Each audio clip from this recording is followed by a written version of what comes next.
Today we're going to be talking about everything you need to know about the Canon R8's battery life when recording 4K video. But before we do so, I want to tell you about our sponsor, Artlist. If you're a creative like myself on YouTube or even have a large production company, you're going to need stock assets such as music, sound effects, and footage. And Artlist is the best place to get that. With different plans stemming from just music to Artlist Max with everything you need, Artlist is the place to go. If you want to get 2 months for free on your annual subscription, check out the link below. Thank you to Artlist for supporting the channel, and back to the video. So first off, I've had this camera for about 6 months and I've had a lot of experience with it, but we're just going to jump over to the tests. For 4K 60, the camera will overheat in about 20 minutes, and then you have to let it shut off and cool itself down, and you can start it again and get another 20 minutes before it dies. So you can expect, if it doesn't overheat, about 40 minutes of battery life for 4K 60 in C-Log. This is the highest amount of data you can get out of this camera, so that's what it is.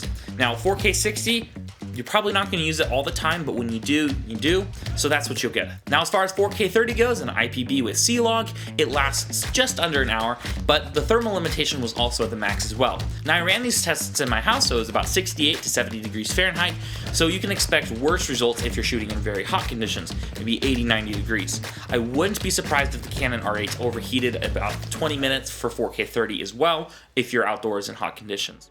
So for video, if you're picking up this camera and you want to do a lot of interviews, longer form content, where you need it to record for a longer period of time, it's probably not the best option if you want to do 4K. It's awesome for photos and for B-roll and stuff like that, but this camera can simply not record for extended periods of time. It's awesome that they got rid of the 30-minute mark, so you can record an hour-plus long videos with this if it doesn't overheat and if the battery doesn't die.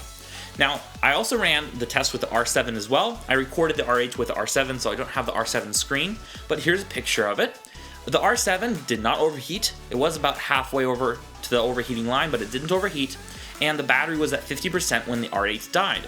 So for the price point, if you want to get the best battery performance out of these cameras, definitely pick up the R7. It has double the battery life, it doesn't overheat, and the video quality of these two cameras looks virtually identical in normal scenarios. Now in low light, the R8 definitely wins, but for battery life, the R7 definitely wins. So it's just a toss-up. Do you want all those low light capabilities of the R8 with full frame, or do you want the R7, which won't overheat nearly as fast, has double the battery life, and has built-in stabilization? You can take this as you want. This is just my results after testing these two cameras. Since I have both, I might as well test them. If you want to pick up either one of these, the R8 or the R7, check out the affiliate links below. It really helps out the channel. And if you want to check out our sponsor, check that out as well. That's going to be it for today's video. Let me know if you have any questions or ideas for future videos, and I'll see you in the next video.